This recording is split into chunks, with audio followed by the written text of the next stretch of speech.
So today we're going to be looking at different writing skills and kind of going through the process of how you would write an essay. So before we get into essays, we're gonna be talking primarily today about academic essays. And there's a large number of different types of academic essays, but the ones we're gonna focus on today are primarily going to be academic essays. So we've got the first one's going to be an expository essay. This is one where you're going to give kind of an explanation or definition of a topic. Sometimes you'll give a deeper analysis. This is the majority of the essays you would be writing in academia. Next, we have a narrative essay. This is an essay in which you tell a story or you describe something in great detail. Then a descriptive essay, it's kind of similar to a narrative essay, but you're not really telling a story so much as describing a topic. And there's a lot of overlap between these, and some of these could be argued as are kind of subsets of the expository essay. Then a comparative essay, which is where you compare two different topics, two different subjects, maybe two different writings. So if you have two books that you need to compare, that would be a comparative essay. And then finally, a persuasive essay, which is an essay in which you need to persuade the reader or maybe provide an argument to the reader about why they should or should not view a topic in a certain way. Now, before we actually go any further into writing the essay, I want to first take a step back and look at problem statements. So whenever you receive an essay prompt, your professors will give you different essay prompts that are going to have, each one has different meanings, and I'm going to break down some of those meanings with you. So when we see the word describe used in an essay prompt, that typically means that you need to provide a detailed summary of a topic, noting literary devices such as metaphors, allegories, and personifications. So when you see describe, that almost always means you're doing some kind of literary analysis. Describe generally indicates a descriptive or narrative essay. As I said before, descriptive essay would be one where you're kind of giving a detailed explanation of something, whereas a narrative might be almost like a personal story. As an example, here's an essay prompt. Sometimes lies can have serious consequences. Describe a time when a lie had major consequences for you. So here, describe is the action word here, and a lie had major consequences for you. That's the topic, okay? Now, here's sometimes lies can have serious consequences, and this is normal a lot of the time in essay prompts, where they'll give you some kind of background or some lead up to the actual prompt itself. This isn't necessarily part of the prompt, but it kind of helps you, it gives you context for how you should write your essay. Next, let's look at the word discuss. And discuss means to construct an argument that considers and responds to a sufficient range of materials. So what that means is you need to take in a large set of data and provide an argument based on that information. So discuss generally is an expository essay.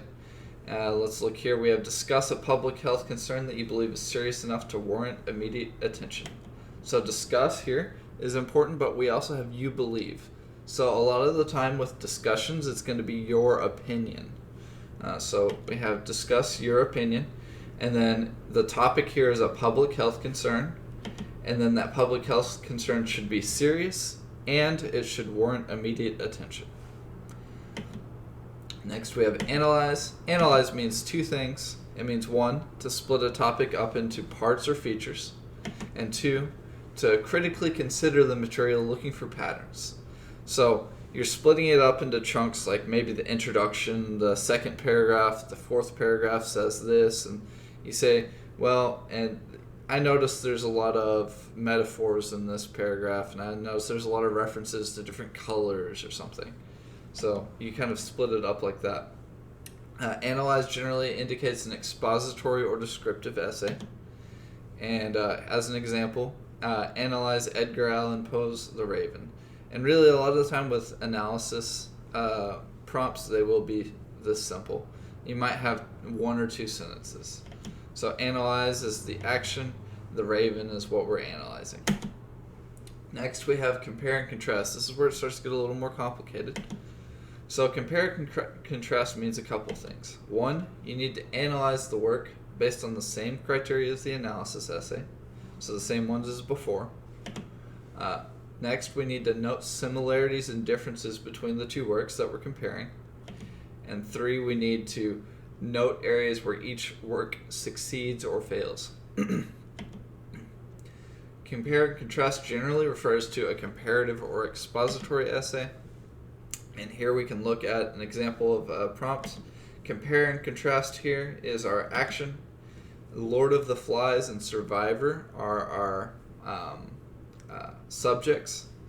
And we want to look at a couple of different details that they give us, hints about things that we can contrast between these two. So in The Lord of the Flies, you're looking at a group of boys who are stranded on a remote island to fend for themselves. In the show Survivor, if you're not familiar, it's sort of like a game show where a group of people are stranded on an island, and the winner, the one that comes out at the end, gets, I believe it was $1 million.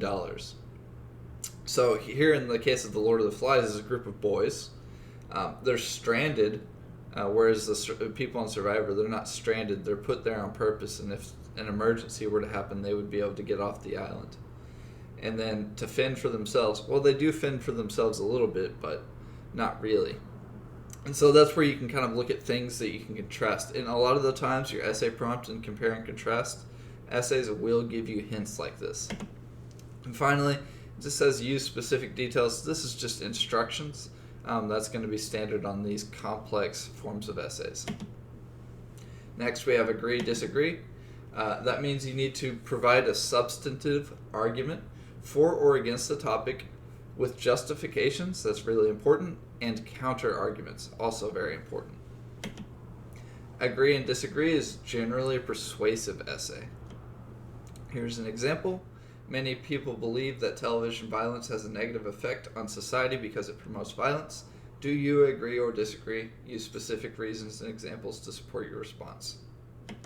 So do you agree or disagree? That's the important part here. And then television violence has a negative effect on society. That is the thing that's being agreed with or disagreed. Now you might notice I didn't underline here because it promotes violence, because it's kind of a separate issue. The real prompt is television violence has a negative effect on society. But the quote here, or not the quote, the prompt is saying that television violence has a negative effect because it promotes violence. Maybe you believe television does have a negative effect, but not because it promotes violence. So you can go into that. You could disagree based on that. You could disagree that it causes that television has a negative effect altogether. But that's kind of, you want to separate those two. Another thing to note here is that it says many people believe. That's actually a logical fallacy. Whenever you have an argument based on a large number of people believing something, that doesn't necessarily make it true. So that kind of gives you a red flag. You say, well, maybe this isn't the best argument. And again, you've just got some instructions on how to write your essay. Okay, give me just 1 second. I'm going to take a drink of water here.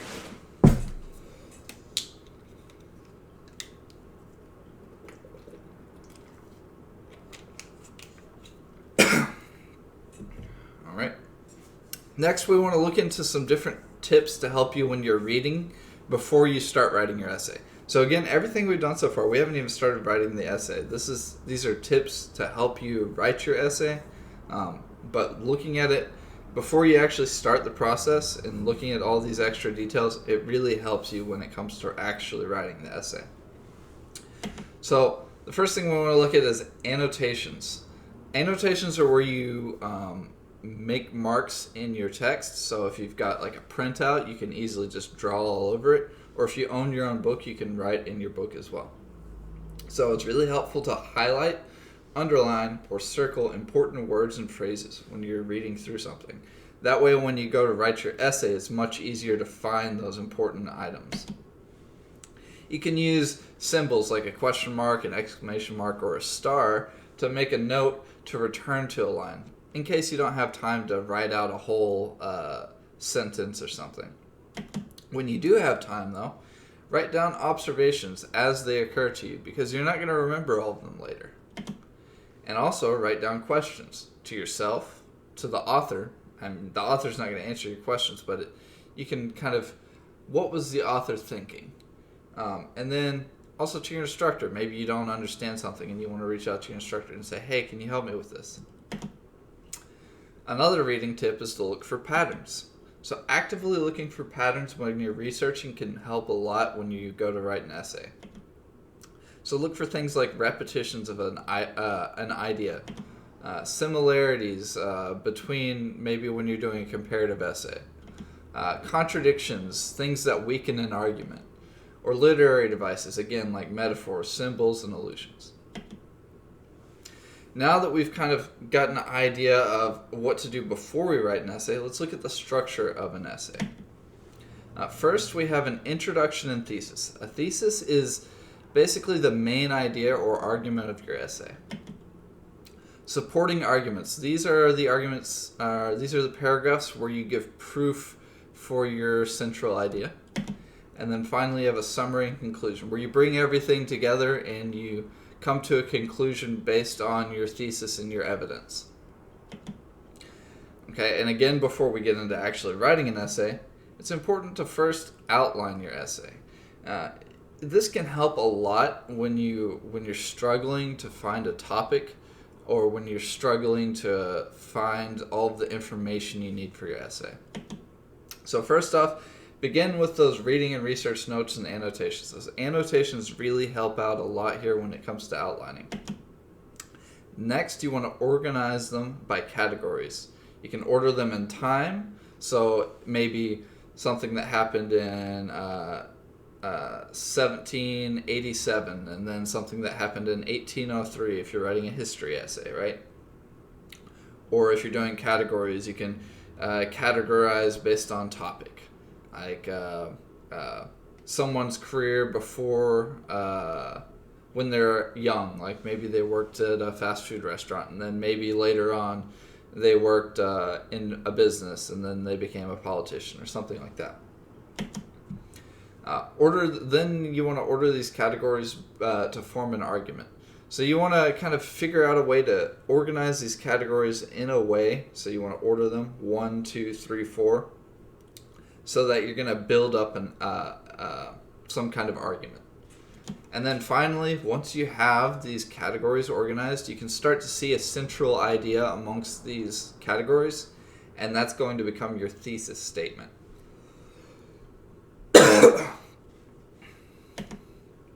Here we have an example of an essay outline.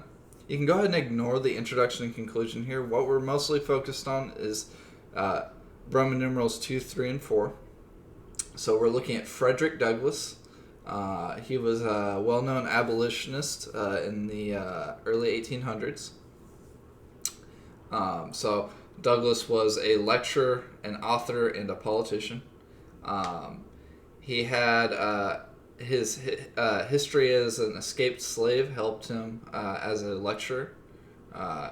And then you look at, he has early and initial speeches, and then what the effects of his speeches were on society. So this kind of gives you an idea of how you can organize your thoughts. And really all this goes back to, did you take notes and annotations when you were preparing for the essay? Because that helps a lot when you come to organize your thoughts. Next, we want to look at developing an introduction. So for an introduction, there's really 4 things, sometimes 3, that you really need. The first thing is going to be a hook. You need to grab the reader's attention.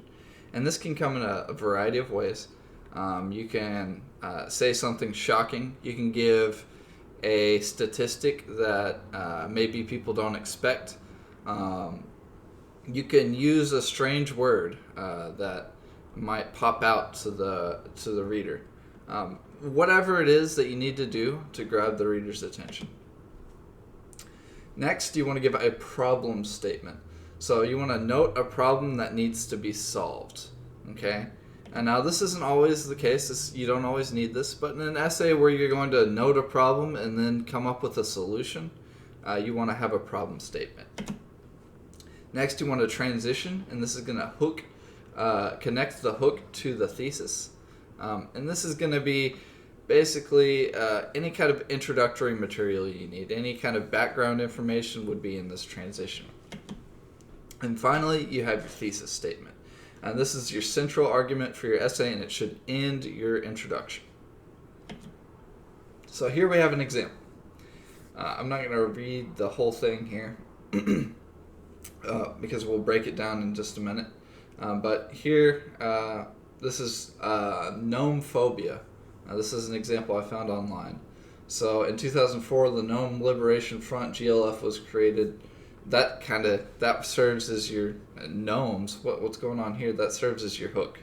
So let's go ahead and break this down. First, our hook, again, the Gnome Liberation Front was created. This group of people believes that gnomes should be free, not prisoners. So this is talking about garden gnomes. This is a real thing, too.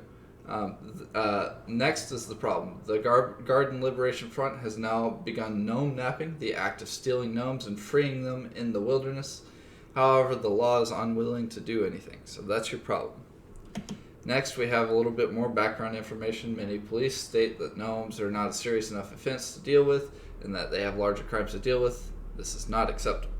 The law should be taking the gnome napping more seriously because people are committing a crime. It shouldn't be taken too seriously, but this is kind of just an example. And then finally we have our thesis. Gnome napping is stealing personal property. It's illegal, morally wrong, and disrespectful. So here in this thesis, you've kind of introduced a couple of different topics that you can go into. So your supporting arguments, you can have a supporting arguments on the legality of gnome stealing, the morality of it, and how it's disrespectful. So you go through 3 different paragraphs there, and you can expand upon that idea. So that's kind of the structure of an introduction. Next, we have our supporting arguments. So our supporting arguments should have 3 main pillars. First is going to be your topic. That's the subject you're going to discuss throughout the next paragraph. So if we go back like here, for example, we had that it was illegal, morally wrong, or disrespectful. So any one of those would be our topic. Next, we go into details. So this is an exploration of the topic, and that includes things like a detailed explanation of the topic, an example or quotation, and an analysis of that example or quotation. Finally, you're going to end it with a conclusion that wraps up the topic, and then, crucially, it transitions smoothly to the next topic. Okay, so let's look at an example here. This is a plan to integrate IT into schools, different ways that IT would be integrated into schools, whether that's with teachers or the principal or how the different people in schools are going to use IT. And this paragraph is focusing on children. So I'm not going to read all of this again. I'm going to go into the breakdown first. So here our topic. It is vitally important for students to be taught the strategies for using IT. So that's your topic. Details. There's a lot here. I'm not going to read through all this. We'll go ahead and skip through here. According to Apter 1968, the danger is that computer dehumanizes people and inevitably leads them to act like machines themselves. Teachers must make sure they plan to use variety in their lessons. Okay, so that's kind of your details. And there's more in there, but I'm just kind of skipping through because it's a lot. And then our conclusion here is too much IT instruction may be just as harmful to a child as not enough. So while it's important to teach children these things because they'll need it in the future, we don't want to provide too much rigor because it can harm them in the future. Finally, we have our conclusion. A conclusion is more than just a summary. So a lot of times people mess this up. It must have several things. First thing being the summary, which briefly recaps the ideas in the essay. So you'll talk about for example, in the Noam essay, we talk about the 3 different points there: the legality, the morality, and respect, right? Then we want to restate the thesis in different words. So we kind of find another way to say it, and this kind of wraps in with summary. It's kind of similar, and you can do it in one sentence, but you kind of need to summarize and restate your thesis. And then finally, you have a clincher. This is a statement that leaves an impression on the reader. So you want to do something that's going to kind of leave them thinking about what you said. And now, one thing to note about the conclusion is it should not introduce new information to the central argument. So you're not giving any more proof or information, even in your clincher. So you can't do it like that. You need to, if your clincher's got to be something like a quote or a saying, something that's going to leave an impression but isn't like new information. So here we have an example. This one's short, so we'll go ahead and read it. Nothing can compare to a dog's dedication, intelligence, and friendship. Because a dog offers all these wonderful qualities and more, it is once again clear why people say that a dog is man's best friend. Dogs not only make great pets, but also wonderful companions. So here, let's say the essay prompt was to write about dogs, and this person chose as their thesis to write about why dogs are man's best friend. So let's go ahead and break that down. First, we have a summary. Nothing can compare to a dog's dedication, intelligence, and friendship. So that would be your first, second, and third paragraphs: dedication, intelligence, and friendship. Then you restate your thesis. So here, because a dog offers all these wonderful qualities and more, it is once again clear why people say that a dog is man's best friend. So dog is man's best friend, that's kind of the thesis, and the dedication, intelligence, and friendship are your summary. And finally, we come up to our clincher. Dogs not only make great pets, but also wonderful companions. Now, it's not the best clincher, but it's better than nothing, and otherwise, this is a pretty good conclusion. All right, so finally, once you've finished your essay, you have to begin the editing process. So when you're editing an essay, the first thing you want to do is proofreading. You want to check for spelling, grammar, and surface errors. So this is going to be very basic errors, things that maybe it might be helpful to hand your essay or your writing to another person, to a family member or friend, have them read over it for you, and they can often spot things that you might have missed. Okay. Next, you want to look at for structural errors. So you want to look at things like, well, maybe I should do this paragraph first. It kind of helps the argument better if this one goes first and then that one. Things like relevant transitions. So how do you transition from one topic to the next? Would it be easier if I moved these around so the transition would work better? You want to make sure your essay is clear. So ensure that arguments make sense. Even if like the central argument makes sense, make sure that the way your sentences are written makes sense and they're easy to understand and they flow. And finally, you want to look for relevance. Determine the relevance of minor arguments. If you have a lot of topics to go through and you're kind of struggling maybe in the outlining phase to figure out what's really important, this is when you would kind of say, that's not really relevant. You mark out a topic. Or maybe at the end of your essay before the conclusion, you can say, these were a couple of extra points that we didn't have time to go into, but they would also have an impact. All right. Now, that's it. That's all I've prepared for today, but I am going to go ahead and open it up for questions. So if anyone has any questions, we can go into any more detail on specific topics. I know I went fast. There's a lot to get through. Just want to make sure we got through everything.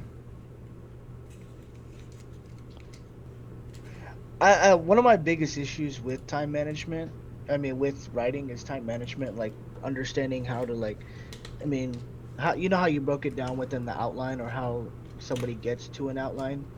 How does somebody like not procrastinate something like that? Like being able to use the outline to, okay, we'll start early and then come back to it over the next couple of days before it gets Yeah. down to like a deadline. That's a good question, and that's kind of something we didn't really touch on, but that's important. Um, so the best thing you can do is set goals for yourself. So maybe you have an essay due in 2 weeks. It's very tempting to just wait 2 weeks and then write your essay at the last minute. But especially if you're doing something like a book report, that's just not feasible. Mhm. So you want to use a calendar of some sort. If your class is on Canvas, then Canvas has a built-in feature for that where you can set kind of goals for yourself. You can also use Outlook. Del Mar has Office 365 for all students, so you can use Outlook, or you can just use a calendar app on your phone. Just set deadlines for yourself. Say, I want to have this thing done by 5 p.m. on Friday. So maybe set goals for when you want to have finished the reading. Then say, set a goal for when you want your outline, and then your first draft, and then editing phase, and then your final draft. And so you want to kind of set different goals. That's the important thing.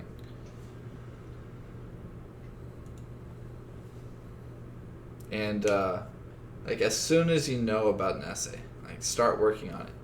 Mhm. If you start, the earlier you start on something, the easier it is to not procrastinate on it. I find personally, if like right after a class, instead of relaxing or whatever, going to get lunch or something, just sit down and start working on the project and kind of think about the next steps as well. That's another thing you can do that'll help a lot.